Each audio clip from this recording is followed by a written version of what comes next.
I often talk about creativity, finding your joy, and play being important even for adults. But as a social worker and therapist, I also think about a lot those things that are impacting you with being creative and finding joy. So, for example, a school educator, burnout being a big impact. As a mom, as a parent, having multiple responsibilities, no longer being acceptable if you have a village, or if you're not doing it independently, you're the problem. And then something that also is something I think about as a school educator is the children, our students. And I think social media has a big impact on that. It really does. So hear me out.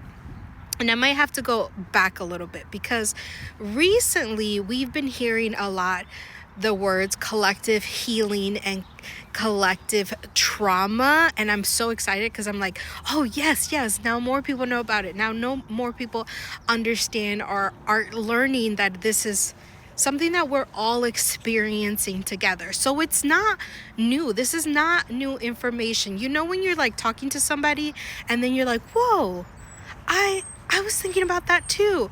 Or when you connect with someone and you're like, oh my God, you went through that also? Yeah, a lot of us have similar experiences. The people might be different. The way we respond to those situations might be different. But overall, we have some similar things happening, right? And so if we're applying that to social media, on social media, I often see people upload something and then here comes the trolls being like, that's not a new idea. That you didn't come up with that. Someone else came up with that. You have to tag the original person. And because we have similar experiences, it could be very possible that we have similar ideas or are creating similar things because of our similar experience. I just keep saying similar. So hopefully this makes sense. But this is happening a lot on social media.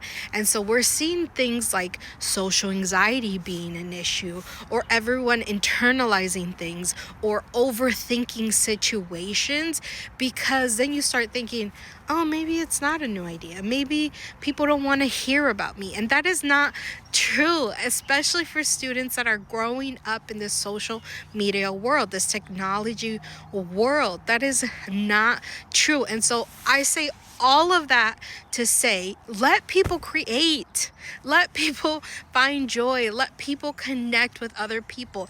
If you don't like the account, you don't like the video, okay, you don't have to follow it, you don't have to like it, just keep moving. But please let people, just people, we're humans. That's it. Adios.